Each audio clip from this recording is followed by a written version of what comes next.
नमस्कार दोस्तों। नथुराम गोडसे के दिमाग में सावरकर ने इतना जहर भरा धर्म के नाम पे, उसका इतनी नफरत भरी गांधी को लेके कि जिन गांधी को वो कभी पूजता था उसने उनकी हत्या कर दी। और किस किस तरीके से भरा, यह तस्वीर बताती है कि इन सबके रिश्ते क्या थे। यह वह तस्वीर है जिसमें सावरकर है, गोडसे है और सारे लोग। बहरहाल तमाम मोरारजी देसाई जैसे लोग थे जिन्होंने दगा किया और उन्होंने वो सबूत नहीं आने दिए पूरे जिससे सावरकर को सजा हो पाए। बहरहाल सावरकर बच निकला जैसे वो बार बार करता था, और वो माफी वीर आज भी है, उसकी विचारधारा है और उसी की विचारधारा आज देश को बर्बाद कर रही है, खत्म कर रही है। और उसी के कारण आज भारतीय जनता पार्टी आरएसएस की नफरत की विचारधारा हम सब पर राज कर रही है। मैं बता क्यों रहा हूं, इसी पे जिक्र कर लेता हूं। दो घटनाओं का जिक्र करूंगा।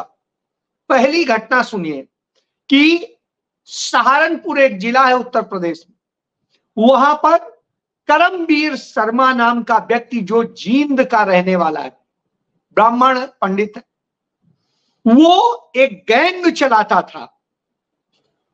आपको नहीं पता चलेगा वो जो गैंग चलाता था, वो चलाता था कि उसका पूरा गैंग कैसे लोगों को फर्जी रेप के केस में फंसा दे, और जब रेप के केस में फंसा दे तो आपकी जिंदगी बर्बाद है, फिर आपका सब कुछ बर्बाद। इसी तरह अब वो गिरफ्तार किया गया है, ये है वो। तो इस करमवीर शर्मा ने किया क्या था वो बताता हूं। ये अपने गैंग जो महिला वगैरह रखता था, उनके जरिए जमीयत उलेमाए हिंद के अध्यक्ष महमूद मदनी के भाई जो थे उन पर रेप की एफआईआर दर्ज करा। और उनके एक भाई, आप ये भी जान लीजिए कि वो उत्तराखंड सरकार में मंत्री भी रहे थे, और मसूद मदनी कांग्रेस सरकार में। आप सोचिए, इस पूरे परिवार की जितनी साख थी, इज्जत थी, सब दो कौड़ी की हो गई। 7 साल पुरानी बात। बहरहाल होते होते होते होते सबूत निकले, सारे सामने आए, लेकिन आज तक वो ये कहलाते हैं अरे रेपिस्ट। और साहब, इस आदमी ने ऐसा फंसाया कि ये भगवा कपड़े पहनता है, अपने आप को जिस तरह से दिखाता है। तो यह इस तरह के गैंग आरएसएस बीजेपी के लोग चलाते हैं। बहरहाल अदालत में फंस गया तो अब पकड़ना पड़ा पुलिस को, नहीं तो शायद पुलिस कुछ नहीं करती। और मुस्लिम समुदाय इसके कारण बदनाम किया जा रहा था बार बार कि किस तरह से वो किया जाता है। इसके बाद में एक दूसरी खबर बताता हूं कि रेहड़ू एक जगह है हिमाचल प्रदेश में, और वहां पर, ये शिमला में है, और यहां पर क्या होता है, एक अखबार में एक खबर छापी जाती है। वो खबर क्या छापी जाती है वो जान लीजिए। वो खबर ये छापी जाती है कि मुस्लिम समुदाय के लोग 46 लोग जो है, एक ही उनकी जन्म तिथि है और ये आधार कार्ड में उन्होंने जिक्र कर दिया। भाई ये खबर छपेगी, नफरत को और नफरत ने पनपाने का काम यह मीडिया ने किया, जैसे उस केस में भी मीडिया ने यही काम किया था। और वो मीडिया महिलाओं और सबका इस्तेमाल करके करता था। मुसलमानों को बदनाम करना है तो हिंदूवादी मीडिया बहुत ज्यादा है। इसके बाद में यह दूसरी भी घटना है, इसमें भी मीडिया का इस्तेमाल किया गया, इस तरह खबर छापी गई। बहरहाल हिमाचल सरकार सजग थी, उस सरकार ने अपने एसपी की ड्यूटी लगाई कि तत्काल इसकी जांच करिए और ये करिए। बहरहाल जांच हुई तो जांच के बाद में एसपी ने कहा, जो कहा वो अभी मैं सुना सकता हूं। उसने खुद कहा कि किस तरीके से ये पूरा मामला जो है, पिछले कुछ समय से सोशल मीडिया में कई तरह के भ्रामक प्रचार जो है वो किए जा रहे हैं, और मैं शुरू में ही स्पष्ट करना चाहता हूं कि इस प्रकार के जो दुष्प्रचार होते हैं वो उनके खिलाफ जो है वो लीगल एक्शन भी लिया जा सकता है, और कुछ लोगों के खिलाफ भ्रामक प्रचार के लिए लीगल एक्शन लिया भी जा रहा है। तो आप इससे समझ सकते हैं कि ये भ्रामक प्रचार करके मुस्लिम समुदाय के प्रति नफरत फैलाने का काम किया गया। चलिए, तो ये नफरत फैलाई गई। अब इस नफरत को फैला करके किस तरह से कि अरे इनकी संख्या बढ़ रही है, सब फर्जी आ रहे हैं, ऐसे हो रहे हैं, वैसे हो रहे हैं। एसपी ने दूध का दूध पानी का पानी कर दिया। चलिए, एक अच्छी चीज हुई कि कम से कम यह एक घटना से वो एक हिंदूवादी परिवार में ही उत्तर प्रदेश में बलिया जिले में एक घटना सामने आती। एक 7 साल की बच्ची के साथ 2 बच्चे, वो भी 7 साल का, एक 8 साल का, वो बच्चे रेप करते। अब आप कल्पना करिए, 7 साल की बच्ची से 7 साल का बच्चा, 8 साल का बच्चा रेप कर रहा है। ये हिंदूवादी है। ये हम सिखा रहे हैं अपने बच्चों को, और यह समाज हम बना रहे हैं। मैं बार बार यही बात कहता हूं कि जो जहर बोया गया है, यह जहर कल के दिन आपके घरों को बर्बाद करेगा, आपको बर्बाद करेगा। इसलिए सावधान हो जाइए। इसलिए बार बार कहता हूं। अब आता हूं कि तीसरी घटना आपको सबको पता है, तिरुपति बालाजी में जो हुआ, जिस तरीके से वहां के प्रसाद में सुअर की चर्बी, गाय की चर्बी, ऊंट की चर्बी और इसका मछली का तेल सब मिलाया गया, सब कुछ हुआ। इसका जो जांच में आया रिपोर्ट में, कौन दोषी है ये तो तभी पता चलेगा जब इसकी पूरी प्रॉपर जांच होगी सीबीआई। वो जांच आज तक नहीं कराने को तैयार है केंद्र सरकार, जांच कराने को नहीं तैयार है राज्य सरकार। क्यों भाई, सच आने दीजिए ना। और सारे हिंदूवादी संगठन मुंह सिल के बैठ गए हैं। नरेंद्र मोदी, अमित शाह, जेपी नड्डा और सब मुंह सिल के बैठ गए हैं। मोहन भागवत मुंह सिल के बैठ गए। किसी के मुंह से आवाज नहीं निकल रही। कांग्रेस की वहां की प्रदेश अध्यक्ष शर्मिला जा करके राज्यपाल को ज्ञापन दे के आती हैं, मांग पत्र की, साहब इसकी सीबीआई जांच कराइए, हाई कोर्ट की निगरानी में कराइए। उधर कांग्रेस पार्टी के राष्ट्रीय अध्यक्ष की तरफ से चिट्ठी चली गई है और लोगों की तरफ से कहा गया, लेकिन नहीं। क्यों नहीं? कोई प्रोटेस्ट, कोई चीज कुछ दिखाई दे रही नहीं, दिखाई दे रही। लेकिन जगह जगह एक ही चीज होती है कि राहुल गांधी ऐसे हैं, राहुल गांधी वैसे हैं, राहुल गांधी वैसे। जहां मुस्लिम शब्द आ जाए तो वहां सब कुछ कर डाले। यहां मुस्लिम एंगल नहीं आ रहा है इसलिए, और फंस ये रहे हैं क्योंकि जो 5 कंपनियों को ठेका दिया गया था उनमें से 4 नरेंद्र मोदी के करीबियों की है। स्वाभाविक सी बात है जांच में। फिर जब यूपी में चुनाव था, दूसरी और जगह चुनाव था, क्या कहते थे?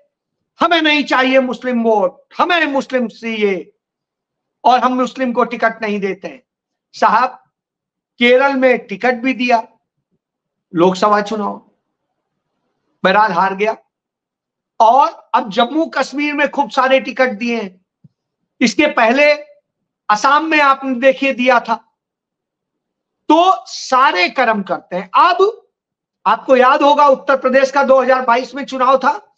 यही अमित शाह वायदा कर गया था उत्तर प्रदेश में कि होली और दीपावली पर 2 सिलेंडर मुफ्त मिला करेंगे। 2004 में जब चुनाव के पहले बोला था, 2022 में। अब आप देख लीजिए 3 साल होने आ रहे हैं, दीपावली आने वाली है। उस चुनाव के बाद दीपावली आई थी, तो तीसरी दीपावली आने वाली है। और तीसरी दीपावली आने के बावजूद क्या किसी एक को एक भी गैस सिलेंडर मिला? नहीं मिला। राजस्थान में वायदा किया था कि 450 रुपए का गैस सिलेंडर देंगे। चुनाव हो चुके, नतीजे आ चुके, सरकार बन चुकी, सब कुछ चल रहा है, लेकिन साहब इस पर कोई बात नहीं, और साफ साफ कह दिया कि हम इतने का कोई देने का कोई वो नहीं। अब ये हुई। अब वो जम्मू कश्मीर में वायदा कर रहे हैं कि ईद और बकरीद पे 2 सिलेंडर मिला करेंगे, मुफ्त मिला करेंगे, और फिर 18,000 रुपए महिलाओं के खाते में एक मुश्त चेक आया करेगा, और न जाने क्या क्या बता दिया। अब आप एक बात बताइए, वहां सिलेंडर भी देने की बात कर रहे हैं, सब कुछ बात कर रहे हैं, ईद और बकरीद पे देने की बात कर रहे हैं उन्हीं को जिनसे तो आपको परहेज था, जिनको आप कपड़ों से पहचान रहे थे। क्यों? क्योंकि हालत बिगड़ी। हालत आपकी बेहतर सिर्फ गोदी मीडिया बताता है, और आप ये ढोंग प्रपंच जो करके कर रहे हैं पूरे देश भर में सबको जानता है। भारत में सरकार किसकी है? भारतीय जनता पार्टी की, एनडीए की सरकार है, नरेंद्र मोदी प्रधानमंत्री है, राष्ट्रपति, उपराष्ट्रपति, स्पीकर सब उनके गुलाम हैं, और जितनी न्यायपालिका है, कथित जो पत्रकारिता मीडिया है, वो सब सारी संस्थाएं गुलाम। राहुल गांधी खिलाफ एक्शन लीजिए, किसी और को लेना है क्या? आप क्यों प्रोटेस्ट करते घूम रहे हैं? यदि राहुल गांधी ने गलत कहा है, एफआईआर दर्ज कीजिए, उस पर जांच कीजिए, और जहां गलत आता है एक्शन लीजिए। लेकिन हम तो कहते हैं यदि ऐसा किया है तो एनआईए की एफआईआर दर्ज की, लेकिन गलत कहा क्या है यह तो बता दीजिए। वो कुछ नहीं पता है किसी को, बस राहुल गांधी ने कहा, राहुल गांधी मोटा। तो यह दशा है। तो जब यह दशा हो तो आता है सवाल कि आखिर ये हो क्यों रहा है, यह सवाल आना चाहिए। तो हो क्यों रहा है इस पर हम आएंगे। तो इस पे आप समझिए, गुजरात मॉडल से शुरू करता हूं। गुजरात में 180 करोड़ रुपए का, यह खबर है, 180 करोड़ रुपए के लागत से 2014 में 1664 फ्लैट बनाए गए थे गरीब लोगों को देने के लिए। ये किसी को नहीं दिए गए, जिनमें 500 फ्लैट पूरी तरह तैयार हो गए। अब यह पाया गया कि सारे फ्लैट जो बने हैं वो असल में स्ट्रक्चरल स्टेबिलिटी सर्टिफिकेट के लिए योग्य नहीं, यानी कभी भी गिर सकते हैं, जो 2014 में आज तक किसी को दिए नहीं गए। ये फ्लैट्स बने हुए हैं, आप देख सकते हैं जर्जर हालत में। तो अब ये गिराए जाएंगे,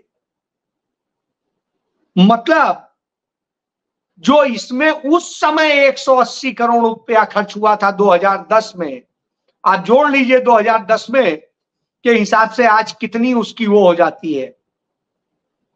तो वो अब गिरा के तोड़ के जमीन दोज किए जाएंगे। साहब यह है, यह भ्रष्टाचार छिपाना है, क्योंकि इन्होंने लूटा है, इसमें भ्रष्टाचार किया है, वो चीज बनाई थी, इसलिए यह स्थिति है। इसलिए यह स्थिति है कि चिल्लाते हैं। क्यों नहीं बात करते हैं कि आज चाइना ने हमारी कितनी जमीन कब्जा कर लिया, और झूठ फैलाते हैं कि पंडित नेहरू के समय में इतनी जमीन, इतना वो, ये देश ले गए, वो ले गए, वो ले गए। आपको जानकारी के लिए बता दूं, गृह मंत्रालय के आंकड़ों के मुताबिक पंडित जवाहरलाल नेहरू के समय में भारत की 3,47,448 स्क्वायर किलोमीटर जमीन भारत में और एक्स्ट्रा जुड़ी थी, जो 1947 में हमें भारत मिला, उसमें पंडित नेहरू ने 3,47,448 स्क्वायर किलोमीटर जमीन और एक्स्ट्रा जोड़ी थी भारत में। तमाम देशों की जो है, सबसे ज्यादा चाइना की हमने कब्जा की थी, चाइना को हमने नहीं दी, चाइना की कब्जा की। एक चीज, इंदिरा गांधी के समय में 9,649 किलोमीटर हमने भूमि भारत में जोड़ी, और हमने खोई कब कब जमीन? हमने खोई है अटल बिहारी वाजपेयी के समय में 10 वर्ग किलोमीटर जमीन, और नरेंद्र मोदी के शासनकाल में हमने 4,067 वर्ग किलोमीटर जमीन खोई है। यह सत्य है। तो यह आप आंकड़ा देख सकते हैं भारत सरकार का, और यह आरटीआई में मिला आंकड़ा है यह। तो इससे आप समझ सकते हैं कि यह सत्य है। बहरहाल मैंने ये तो आपको एक बात बताई। अब आप देखिए, ये सारी बातें आपको नहीं बताई जाती हैं, अदालतें कार्रवाई नहीं करती हैं। क्यों? क्योंकि नरेंद्र मोदी, भारतीय जनता पार्टी की सरकार ने, आरएसएस ने समझ लिया कि दो ही जगह है जहां से आम जनता को न्याय मिलता है और सही सूचना मिलती है। एक पत्रकारिता मीडिया है, दूसरा न्यायपालिका है। इन दो पे कब्जा कर लो, बाकी कब्जा आसान हो जाएगा, क्योंकि बाकी सब बिका हुआ है। तो ऐसी स्थिति में हम देखते हैं ये उपराष्ट्रपति कैसे भाण बना हुआ रहता है। तो आप देखिए, इसके उदाहरण देख लीजिए। एक कर्नाटक हाई कोर्ट में जस्टिस हैं वी श्री सानंदा। इन्होंने कर्नाटक में ही एक बस्ती के लिए कहा कि ये पाकिस्तान। अब आप एक चीज समझिए, हाई कोर्ट का एक जस्टिस इस तरह के शब्द बोलता है। बहरहाल इसको लेकर के कर्नाटक सरकार सुप्रीम कोर्ट गई, और सुप्रीम कोर्ट ने कड़ी फटकार लगाई और बुरी तरीके से इनको लताड़ा, और अब ये माफी मांग रहे हैं। जो माफी मांग रहे हैं वो ये कि मेरा किसी भी समुदाय या व्यक्ति की भावनाओं को ठेस पहुंचाने का कोई इरादा नहीं था। अगर किसी को ठेस पहुंची है तो मुझे इसका खेद है। मतलब आप ये समझिए कि अब जस्टिस इस हालत में उतर आए हैं। ये संवैधानिक संस्थाओं, जो राहुल गांधी कहते हैं 1000% सही कहते हैं, यही मैं बता रहा हूं आपको। इसके बाद में दूसरा देखिए कि जस्टिस अजय जो खानविलकर हैं, वो अजय खानविलकर, जस्टिस खानविलकर, ये पहले मुंबई हाई कोर्ट में थे, बॉम्बे हाई कोर्ट में। वहां पर रहते हुए ये फैसले देते रहे उसी के मुताबिक जैसे चाहते। ये वही है जिन्होंने 2002 के दंगों के मामले में भी नरेंद्र मोदी को बरी किया। नरेंद्र मोदी ने सुप्रीम कोर्ट लेके आए। ये वही है जिन्होंने ईडी को सुपर पावर बनाने का काम किया था।